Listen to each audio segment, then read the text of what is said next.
welcome back to the channel. My name is Rose and I'm the Whiskey Noob. I'm Matt and I'm the Whiskey Nerd.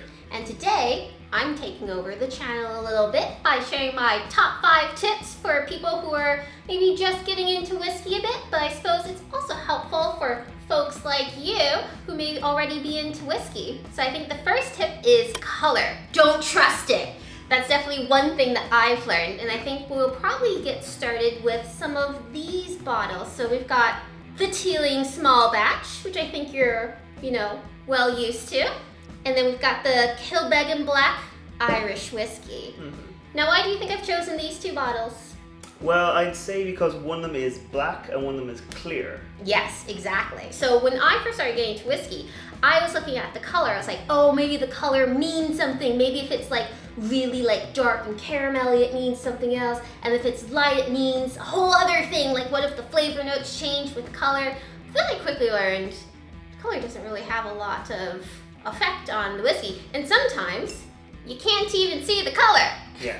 So this is because a lot of whiskeys will add caramel coloring to their whiskeys to make it look like it's older. Sometimes also the whiskey, if it's especially in like Ireland or Scotland where it's not very hot, the whiskey doesn't go all that much into the wood. So even though it might be 6 or 7 or 8 years old, it might still be quite light in color. So they might add some caramel coloring just to make it look a little bit older. Yeah. But then you've got other distilleries like Teeling who just have a black bottle so you can't see it, so it doesn't look like it's younger even though they don't add any caramel coloring. Yeah, exactly. So you can't really go by colors so much because you might just be like, hey, I like Teeling, and Teeling comes in black, and then you just can't see the color until you pour it out. Yeah. Or you might be like, hey, I like Kilbeggan, the bottle is clear, but it does say, I don't know if this is like in a EU regulation I think it's an EU thing, yeah. But it does say with colored caramel on the back, so you might see that on the back of the bottle, but like it's still a darn good whiskey even though they add a little bit of caramel color to it, but it's just like, maybe when you're judging whiskey, don't necessarily need to go by the color, go by other things like the taste. Next tip is alcohol content. Don't be afraid of it. So for this one, we've got a bottle of Clohan's Poitín. Now, when I heard of Poitín, I was like, oh, this is moonshine, like it's just gonna taste like nothingness or whatnot, but it can actually be quite tasty. I think there's Poitín and even New Make, right? Yeah. New Make spirits can be quite like light and floral and flowery and actually like very tasty. Yeah, and they generally come in quite high. This is 48% alcohol by volume. We can get New Makes up to 50, 60, 65% alcohol by volume, and they all have this really nice floral kind of aroma to them. And it's sometimes really fun to see a New Make spirit or a Poitín before it goes into the wood, to see all those fruity whiskey tastes without the wood. Yeah, we were at one of these whiskey events. Was a few, like a month or so ago? Whiskey Live Dublin, yeah. Oh yeah, yes. And then we tried some of the New Make there, and I was like a really high percentage. I think it was like over 6. It was like 60% maybe. Yeah. And I wouldn't be able to tell by drinking it that it was like that because it wasn't like harsh or anything. Yeah. It was quite nice and lovely and light. So like you don't necessarily need to be afraid of the alcohol content just because it has a high percentage doesn't mean it's going to be like extra harsh. Yeah, because generally speaking, if it has more alcohol, right, it's going to have more alcohol, yes, but it's also going to have more of the sweetness, more of those kind of natural flavors to it. It's not just extra alcohol, it's also extra flavors. Yeah. So if you can get your palate kind of used to the kind of the burn, the heat of the alcohol, you can also then get so much more flavor from like a cask strength whiskey. Yeah, but even like this one, right? I tasted it and it just tasted light and flowery and just like some really nice like spring kind of vibes from it. And it's only a little bit of burn on the end, but it's not like a, oh, I can't stand it. It's like a, oh, it's just a little bit of heat kind of thing. But the whole experience is actually quite lovely. Yeah, and if you've got an high alcohol, like a cask strength whiskey, you can just sip it slowly. You don't have to take it as a shot. You don't have to drink the whole thing. And I think sometimes, especially newbies, can be put off by high alcohol whiskeys. Yeah. Just kind of not scared by them, but just kind of worry, oh, I don't think I like that much. But give it some time, get used to it, and you can definitely find a whole lot of flavor. Yeah, find some sipping whiskey if you would. Yeah. Tip number 3 is whiskey cocktails. Now, whiskey cocktails are how I really got into eventually drinking whiskey, because I didn't know that they could be so tasty, and like they're not a big to-do either. Like obviously you can have loads and loads of ingredients, but there are ways that you can either have them at home or go out and try them, like Teeling, was it Rowan Co? Loads of different distilleries have sort of whiskey cocktail classes or making events, and it's a really good way to figure out what you like, and then you can do that before you start buying things for at home. Like we have a pretty good setup. Like we've got a pretty good home bar setup. Like we've got a bunch of stuff. But if you go to like these cocktail workshops, they've got all the gear there for you. They've got the sugar syrup, they've got the shaker tins, they've got all the stuff. So it's a good way to go try out all the bitters, try out all the things, and see what it is you like before you kind of go and you spend so much money buying loads of different types of ingredients. I mean, you can get something as basic as like a lemon and a lime. Like you can get that anywhere, and that's like some very basic things go into like whiskey sours, or what whiskey sours are, but for me they taste actually fairly sweet.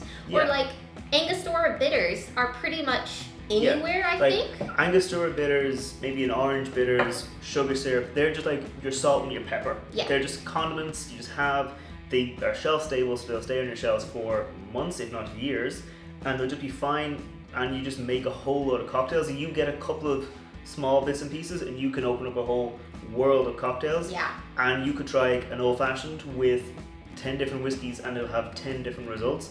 You could vary the bitters from Angostura. You can even try like black walnut bitters. I didn't know it was a thing until a few weeks ago. So by adding one or two little things to your little home bar, you can have a whole load of new cocktails. So it's not all that intimidating. Like you can jump in and you can buy expensive vermouths and expensive like chartreuse and really niche things, or you can just stick to the basics and really just enjoy the whiskey and enjoy the cocktails.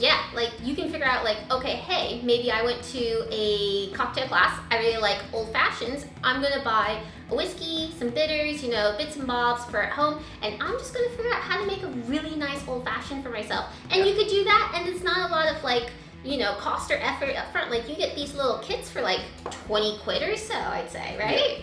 And then you can just find whatever recipe works for you, and you can nail your perfect recipe, and it's a whole lot of fun. Exactly. Tip number 4 is for the ladies now. So I noticed that when a certain someone tried to get me into whiskey with all these cocktails and everything, we go to these events and then we do tours and stuff, and I was like, I'm the only lady around here, or maybe there's like one or two other in a sea of like 30 people, which I think is a little bit of, in a way, a little bit of a barrier probably for any women who want to get into it. Because if you go and you're like, oh, so whiskey's just for guys, or just a bunch of dudes around here, or some of the advertising is very like catered towards, I'd say, a male audience more so. But there are a lot of really tasty whiskeys for women, and there's no reason like women can't enjoy whiskey or whiskey cocktails, So like my first whiskey that I got, you can see this is actually signed by Michael Wash, the head distiller, and this is the Whistler's Mosaic Marsala cask whiskey. It's single grain whiskey. It's in wine, finished in wine cask, right? It is absolutely delicious. This is the first whiskey I ever bought for myself. It is, what was it? It was a Zoom There was a tasting. Zoom class during lockdown. They had three whiskeys from the Whistler, and we had tasting each of the whiskeys and then making a cocktail with each of the whiskeys, and that was kind of what got you into it, because you were tasting the cocktails and you're like, this whiskey though, I like the cocktail, but this whiskey is And this isn't like, I've had at least 2 bottles of this, and you can see I'm running low, so I need to get another one. Like if I ever stop making this, I don't know what I'll do. But I'd say this is a perfect example of like a great whiskey for the ladies out there.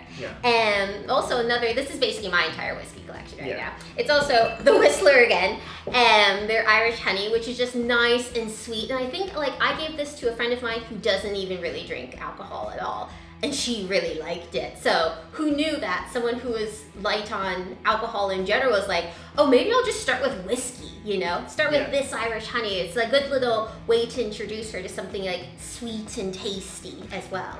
Because there's definitely gateways into whiskey. Like there's a lot more kind of gateways in for men, generally speaking, but for women, it's not all that open, as you were saying. Like, Yeah. it's mostly catered towards men, but like you've gone from these super kind of light, sweet, accessible whiskeys that are lovely Yeah. into like other ones here, like more Yeah. complex and more kind of yeah. Or like the pairings. So like the Roan Co one is delicious on its own, but they did the special collaboration with Kalahora, and they're both so good, like so tasty. And I would say like the whiskeys that I really like aren't necessarily like the traditional straight up whiskeys, but like this is what I like, and Yeah. I mean that's my preference. So, but there's something for everyone. So ladies, there's whiskey out there for you. Don't be intimidated by going to like whiskey tasting with like a bunch of dudes or whatever. Like, you may like any of these whiskeys. You may like the more traditional like red breast kind of whiskey. But like, go out there and give it a go because they are so tasty, and there's no reason why ladies shouldn't be drinking more whiskeys. 50% of the population, that's an untapped market. Definitely. Whiskey companies. My final whiskey tip is taste. Taste as much whiskey as possible. And you can do this. Like, yeah, you can go and try a cocktail class or anything. You maybe preferably find someone who has a giant whiskey collection already and be like, hey, can I just try a little bit of this or try a little bit of that? Because you never know what you're gonna like. There's so much, and there's so many different kinds of whiskeys. Like, I love some whiskeys that he doesn't like. He likes some whiskeys that I don't like. And I actually have a preference for whiskeys now, which I didn't think would be a thing. Yeah, I mean, it's definitely a good idea to, if you can go, if you have a friend who has a whiskey collection, or if you can go to a good whiskey bar, Yeah. if you try something and you're like, I like that, then your friend or the bartender will be able to say, if you like this one, you probably will like this one as well. Or if Yeah. you don't like something, they'll say, then don't try those things from that distillery, you might not like what they're making. Yeah. So it's definitely a good idea to try a bunch of things and really explore. But like, I know like I like single grains a lot. I know the kinds of flavors I generally tend to like, but I wouldn't have known any of that at the beginning, and if I didn't have access to so many whiskeys I could try, because like if you go and buy a single bottle, it can be a bit pricey, especially you end up not liking it, and that might put you off whiskey in general. So find someone, go to a whiskey bar, find a friend who has whiskey collection, somehow just take little sips. Just sip, taste, and figure out what whiskey works best for you. Yeah. These are my top 5 whiskey tips, so if you liked any of them in particular, or you have any tips of your own, leave them in the comment down below. Yeah, and while you're there, if you're new here, don't forget to hit that thumbs up button and hit that subscribe button. We put out whiskey reviews on Wednesdays, we put out cocktail videos on Fridays, and every now and then on Mondays we put out fun videos like this. So if you want to see more, make sure you hit subscribe, and we'll see you next time. Bye-bye!